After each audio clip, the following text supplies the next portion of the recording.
morning, everyone. How are y'all? Pretty good? Healthy? Awesome. Look, today I want to talk about a number of multilateral initiatives that we're advancing here at the State Department. We're cooperating with our partners and allies and friends across the world in unprecedented ways. It's been a hallmark of the administration that, frankly, deserves more attention. Look, it starts with working to go out and meet with these people. This Sunday I'll depart for India, for Sri Lanka, for the Maldives, and then on to Indonesia. On every stop, I will discuss a broad range of bilateral topics, but also work to find out with each of those countries the best ways that we can make sure that we cooperate to preserve a free and open Indo-Pacific. I'm especially looking forward to doing that with Secretary Esper in our 2+2 ministerial dialogue with our Indian friends. It's been postponed because of the virus. I'm glad we're going to be able to execute that in person here in just a few days. I'm sure that my meetings will also include discussions on how free nations can work together to thwart threats posed by the Chinese Communist Party. And on that front, good news, this Friday, the EU High Representative Joseph Borrell and I will launch the U.S.-EU dialogue on China. I'm confident that the discussion will deepen our long-term engagement with EU friends on this important issue. For instance, Europeans are concerned too about the environment, just as we are. Just this week, the CCP issued a fact sheet that was fact sheets in quotes, a fact sheet trying to divert attention away from its own horrific environmental record. Let me give you a few real data points. The PRC is the world's largest emitter of greenhouse gases, bar none, number one. The PRC is indeed responsible for an estimated 30% of plastic pollution on the world's oceans, more than any other country. The PRC is the world's largest consumer of illegal wildlife and timber products, again, number one. The PRC flagged our own vessels constantly fish illegally or overfish in waters under the jurisdiction of other coastal states, in particular in Africa, Asia, and in South America. We're pushing back on the Chinese Communist propaganda efforts here at home, too. Today, I'm announcing the State Department is designating the U.S. operations of 6 China-based media companies as foreign missions. They are all substantially owned or effectively controlled by a foreign government. We're not placing any restrictions on what these outlets can publish in the United States. We simply want to ensure that American people, consumers of information, can differentiate between news written by a free press and propaganda distributed by the Chinese Communist Party itself. They're not the same thing. I'd also like to note last week President Trump released a national strategy for critical and emerging technologies. It outlines fundamentally how the United States will maintain global leadership in conventional weapons, artificial intelligence, semiconductors, and space technologies. Our competitive edge in each of these arenas is all the more important as the Chinese Communist Party and Russia seek to supplant America as the leader in these fields. In other news from Asia, last week the United States and Japan held the first ever consultations for a new host nation support agreement by which Japan will take on its share of the burden for our mutual security. We agreed to continue coordination on dates and framework for formal negotiations in the coming weeks. Also last week, U.S. Trade Representative Bob Lighthizer and I and Ambassador Joseph Sella virtually signed an agreement with Fiji that opens the door to regular talks between the United States and Fiji on our growing commercial relationship. Contrast that with the activity that took place earlier this month when Chinese diplomats appeared uninvited at an event organized by the Taipei Trade Office in Fiji. They started taking pictures of guests, were asked to stop, and then got into a fight, a brawl, resulting in one of Taipei Trade Office staffers suffering a head injury. We wish our Taiwanese friend a healthy, safe recovery. This isn't, unfortunately, the first time we've heard allegations of Chinese diplomats behaving inappropriately. Shifting gears to Russia, President Trump has made clear that the New START treaty by itself is not a good deal for the United States or our friends or allies. Only 45% of Russia's nuclear arsenal is subject to numerical limits posing a threat to the United States and our NATO allies. Meanwhile, that agreement restricts 92% of America's arsenal that is subject to the limits contained in the New START agreement. And China? China, of course, is not bound at all. 0% of their weapon systems are governed and restricted by the New START agreement. What we've proposed to extend that agreement would be historic. It'd be a great achievement. Russia has agreed in principle to freeze all of its nuclear warheads. We're very pleased about that. But we need to make sure that U.S. and Russian negotiators get together just as soon as possible to continue to make progress to finalize a verifiable agreement. Turning to the Middle East. Last week, the United States government pulled off an outstanding collaborative effort to bring home 2 U.S. citizens held hostage by the Houthis in Yemen. Both had an emotional reunion with their families, and I am happy to report they're both doing well. My deepest condolences go out to the family of a 3rd American who died while in captivity, but whose remains have now been repatriated. We're very grateful for the diplomatic help we received from the leaders of Oman and Saudi Arabia so that we could get these Americans back home. Indeed, as you've all seen, we've enjoyed excellent cooperation with our Gulf partners in this administration. Yesterday, I led the first ever United States-United Arab Emirates strategic dialogue, and we look forward to continue to work with our Emirati partners to make the Expo 2020 Dubai a real success. Treasury Secretary Mnuchin just concluded a historic trip to Israel, Bahrain, and the United Emirates and Qatar, a trip which included signing additional agreements under the Abraham Accords. It also featured the first ever Israel direct flight to Bahrain and the first ever commercial flight from the Emirates to Israel.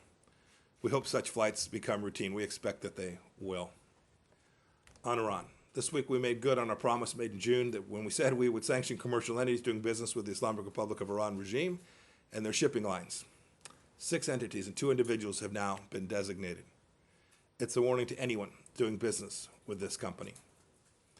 In Iraq last weekend, Iran-backed terrorists burned down the Baghdad headquarters of the Kurdistan Democratic Party, and a second group murdered 8 Sunni Arabs in Saladin province. We in the international community support Prime Minister Khatami and the Iraqi government's growing efforts to hold accountable Iran-supported arms groups that are undermining Iraq's stability and its sovereignty. The Iraqi people will not stand for it. On Libya, I want to commend the Libyans' reassertion of sovereignty as they take steps towards a lasting ceasefire during UN-facilitated talks in Geneva this week. We repeat our call, the United States call, for foreign forces to leave the country and let Libyans decide their own future. We look forward to the upcoming Libya Political Dialogue Forum and to supporting the transfer of power to a new executive authority. On Friday in Lebanon, we'll honor the 241 American service members murdered 37 years ago by Iranian-backed Hezbollah suicide bombers in a terrorist attack on U.S. and French peacekeepers. The United States will always remember those heroes who made the ultimate sacrifice on that day. And we remain resolute in bringing their killers to justice. A comment on Syria. Tomorrow I'll participate in a meeting with my counterparts in the Syria Small Group to reaffirm the U.S. government's strong support for a peaceful political resolution in the Syrian conflict under UN Security Council Resolution 2254. I want to commend the European Union for their good work and the recent announcement of strong sanctions against Assad's ruthless officials. We continue to share the EU's resolve to hold the Assad regime and its supporters accountable for the violent repression of Syrian civilians. A bit closer to home, we've consistently supported the Bolivian people and the right to freely, fairly choose their government. We congratulate President-elect Luis Arce on his victory and look forward to working with the elected government for a hemisphere of freedom and prosperity. In Sudan, General Electric and Sudan civilian-led transitional government signed an MOU on October 15th for significant new projects for power and healthcare. That'll be an enormous benefit to the people of that country. It's a welcome sign that the relationship between our 2 countries is advancing.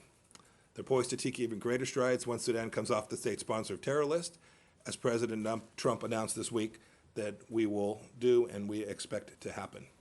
Finally, 3 quick items. First, the U.S. is pleased to nominate Chris Liddell as the Secretary General of the OECD. I've known Chris now for a long time. He'll do an outstanding job working with other free market democracies to develop best practices and standards that drive growth and create jobs.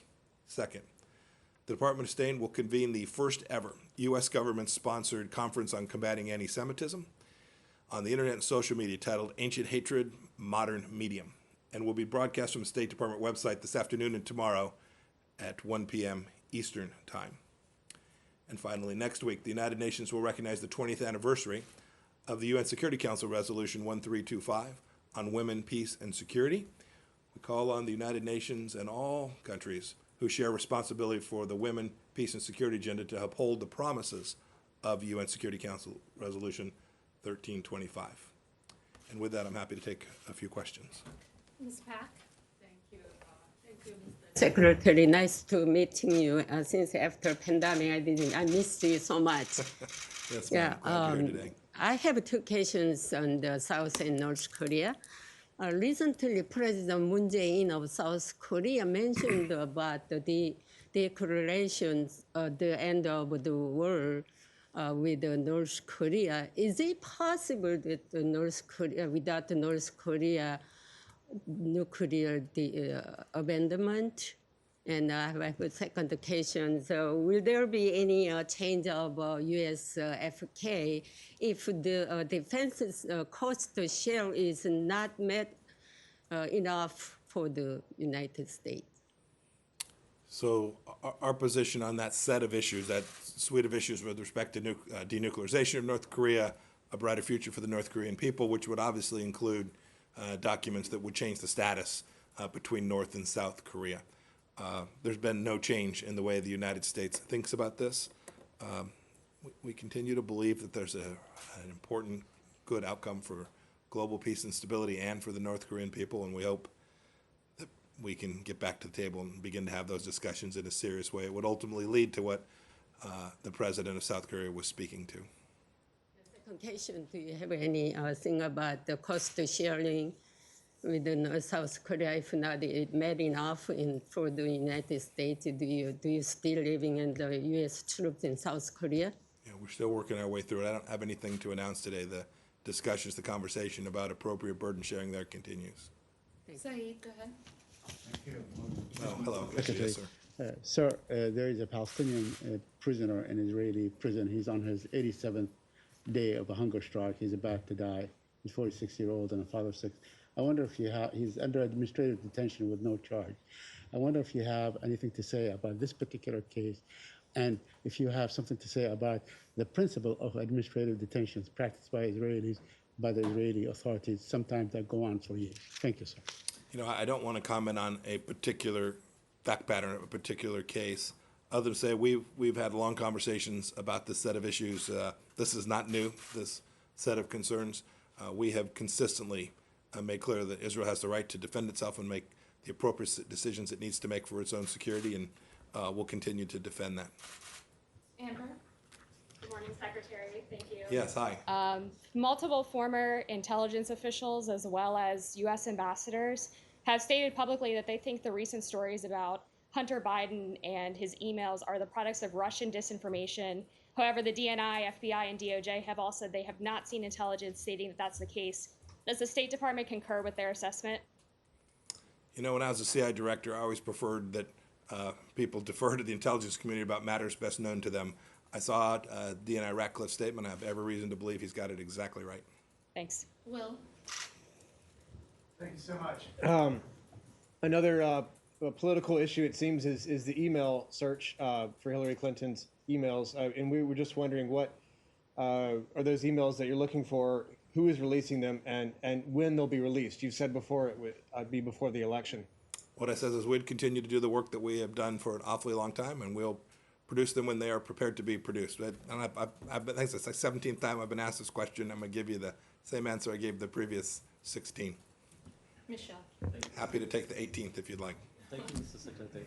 I have two questions. One on Sudan. When should we expect Sudan to be removed from the list of state sponsors of terrorism? And is this step related to Sudan normalizing with Israel? And second, can you comment on the visit that Mr. Patel made to Syria to release 2 American citizens?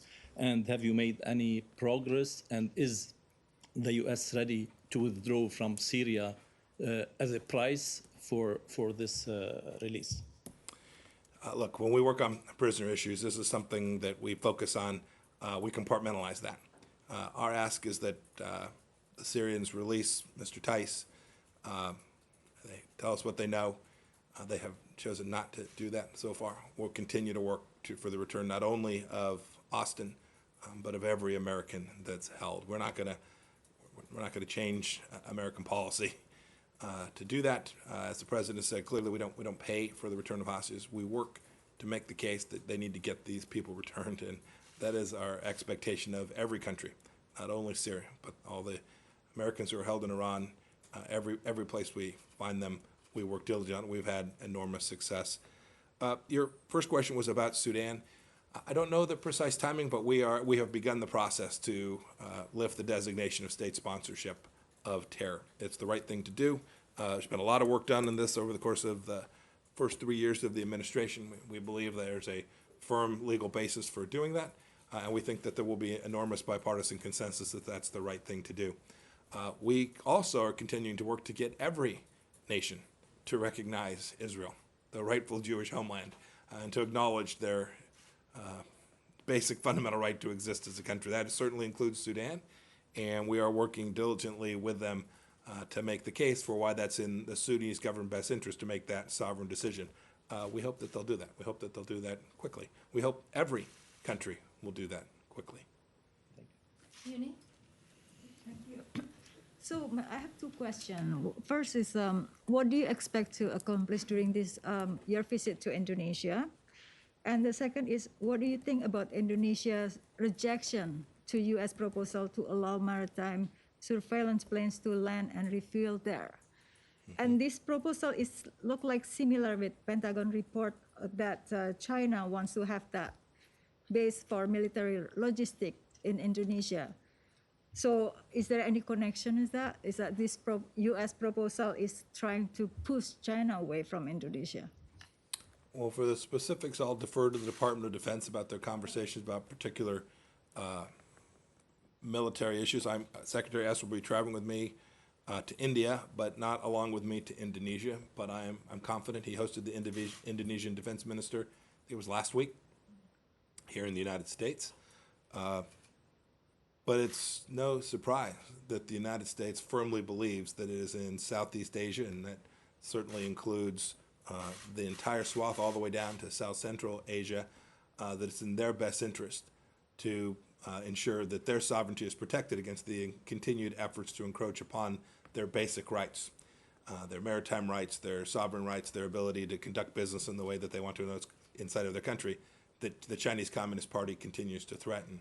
So I'm confident we'll talk about that set of issues on my trip, but there are important things that I want to go see both my counterpart as well as the Indonesian president to discuss, where I am very confident there are commercial issues, security issues, and diplomatic issues where the United States has already improved the relationship between the countries, but there's more that we can do. I know the Indonesians share our desire to make sure there's a free and open Indo-Pacific, and we want to make sure they know they have a capable, willing partner in the United States of America. Can you answer also? I'm sorry. Let's go to the next one. Nike? Thank you. Good morning. Thank you. Hi. Hi. Armenia and Azerbaijan, what do you hope to achieve from your meetings on Friday with the foreign ministers from Armenia and Azerbaijan? Would the United States broker another ceasefire?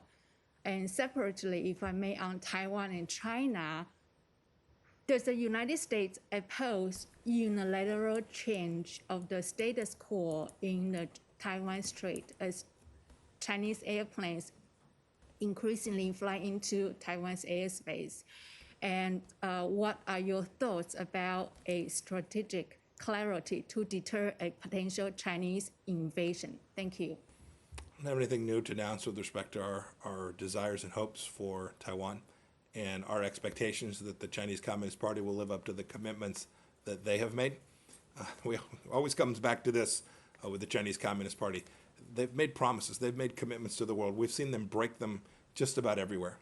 Right? We saw the promises they broke to the people of Hong Kong. We saw the promise they made to President Obama that they wouldn't put weapon systems in the South China Sea. They turned around and built out.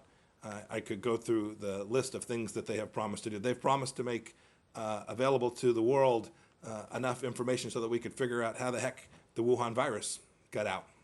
And they have continued. I spoke earlier this week with the two chairs of the organization that will be conducting the investigation. I must say, I am not hopeful that there will be a full forensic review of what actually took place there, and how now hundreds of thousands of deaths and trillions of dollars worth of wealth have been destroyed by the Chinese Communist Party to hide what it was they were doing, and why it was the case they locked down Wuhan but continued to allow flights to travel out of China, and what actually did happen in that lab These are important questions that the world is entitled to know the answer to, and the Chinese Communist Party continues to break the most fundamental commitments they made to the World Health Organization that said there's a set of rules called the IHR, the International Health Regulations, and we'll comply with them. And yet they continue, as we sit here today, to break that promise. So as for Taiwan, our policy hasn't changed. I hope that the Chinese Communist Party will choose to honor its commitments as well. Your first question is about what I hope to accomplish when I meet with the foreign ministers of Azerbaijan and Armenia on Friday. You referred to, will we broker another ceasefire, suggesting that the previous commitments to ceasefire didn't work. It's a complicated situation on the ground. It's a complicated diplomatic situation, and our view remains, as does the view of nearly every European country, that the right path forward is to cease the conflict, tell them to de-escalate, that every country should stay out, provide no fuel for this conflict, no weapon systems, no support. And it is at that point that a diplomatic solution that would be acceptable to all can potentially be achieved. That's what I'll talk to them about on Friday, and I'm anxious to hear from them what they're seeing on the ground and how we might get closer to what it is we think is not only in the United States' best interest, but in each of their countries' best interest as well. Good time for one more. Okay, Francesca. Hi, thank you. Hi, how are you, sir? Good, thank you. I wanted to ask you about injuries, afflictions that are experiencing some U.S. diplomats in Cuba, but also in China. And some of those in China are saying that the administration been covering up these cases. What is your response to that, and what is the State Department doing for the protection of its diplomats? And why didn't you crack down on China over harming U.S. diplomats as you did on the administration did on Cuba? Yeah, that question's kind of like when you stop beating your wife, right? Right. Look, the reality is that many of the facts you just laid out there are wrong. I don't have a lot more to add to this. I've been working on this problem set personally for a long time. We every day work to make sure that our diplomats, wherever they are stationed, are safe and healthy and protected. And when something happens to them, we take care of their medical needs, and we work to eliminate the risk and impose cost on those who may well have taken action to create that. That happened in every case with respect to every one of the incidents that you described there. It happened in every country around the world. There were no politics attached to this. The suggestion somehow is that we didn't protect our officers because of some larger political objective. That is patently false. Patently. It's patently false. Clearly false. Unambiguously false. I emphasize this because this is really important. We don't want any country around the world to think for a moment that they can do something and we won't take serious action. I don't want any of the people that work for me for a moment to think that we won't do everything necessary to reduce the risk and, as best we can, protect them in every place they go. We'll never defer to a political situation in order to and sacrifice the safety not only of State Department officials, but all of those who work in our embassies all across the world. We've got people from nearly every agency working in our operations all across the globe. And it's important that our team understand that and every country understand that as well. I'm following these incidents. We've tracked them closely. We've done a lot of work to try and identify how this all took place. And we continue to try and determine precisely the causation of this while doing our best to make sure we're taking care of the health and safety of these people. And if there are real medical conditions, making sure that they are completely and thoroughly addressed as well. Can you just update us on what you know precisely of what these injuries are, and if there is any implication of foreign actors? What the status of what you know now? Yeah, I don't want to add anything here. It is a very complicated situation, and there is not yet any complete U.S. government analysis which definitively tells us precisely how these all came to be, whether they're part of a single cohort. It's a very complicated situation. There are multiple theories, and you should know there are significant U.S. government resources now, 3+ years on, devoted to getting to the bottom of this and then holding those responsible accountable should we determine that that's required. Thanks, everyone. Great. Thanks, everybody. Thank you all. Have a good day.